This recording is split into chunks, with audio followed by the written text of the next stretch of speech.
Bakit? Maaari ba kitang makausap sandali? Tungkol saan? Tungkol kay Aling Kuni. Aling Kuni. O bakit? Hindi pa ba sapat ang kinikita niyo sa bahay sugalan?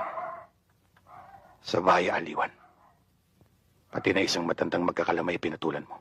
Pinatulan ko nga, pero binibigyan ko naman siya ng proteksyon. Proteksyon saan? Sa mga taong katulad mo. Isampid ka lang dito. Sampid nga. Pero, Alam mo ba na si Aling Kuni? Ay dito pinanganak sa Tondo. ano kung pinanganak dito?